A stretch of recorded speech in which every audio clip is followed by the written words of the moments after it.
2,100 participants and 25 senior officials from 93 countries, as well as 77 international organizations joined Cairo Water Week to focus on Africa. One of the main reasons for this unprecedented global interest was that it was coupled with the 9th Africa Water Week.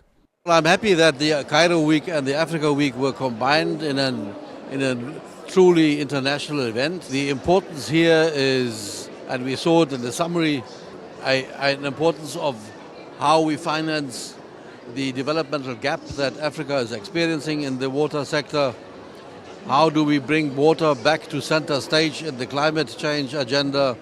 And how do we deal with transboundary matters that are a serious cause of conflict? Experts and decision makers intensively discussed food security, as agriculture remains the continent's most water-consuming industry.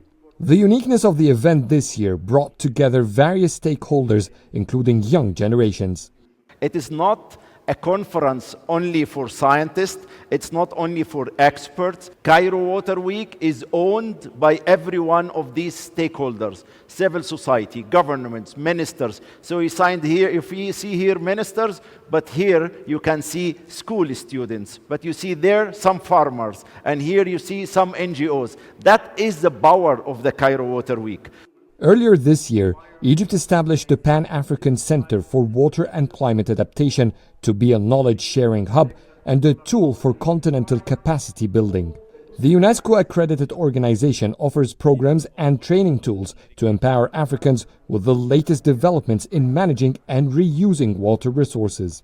We realized that definitely we need to increase the allocation towards the water and sanitation sector under that theme, because the financing gap is quite huge, about 70%. We have a challenge of having access to safely managed water and sanitation on the continent. We also looked at issues related to water resources management, issues related to water for infrastructure development, issues related to climate change and disaster risk reduction.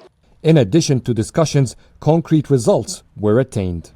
During the week-long conference, Cairo signed agreements with Nigeria, Kenya and Somalia to jointly build digital tools, smart climate solutions and to train new caliber to lead Africa's aspirations in reaching its 2063 goals when it comes to water security.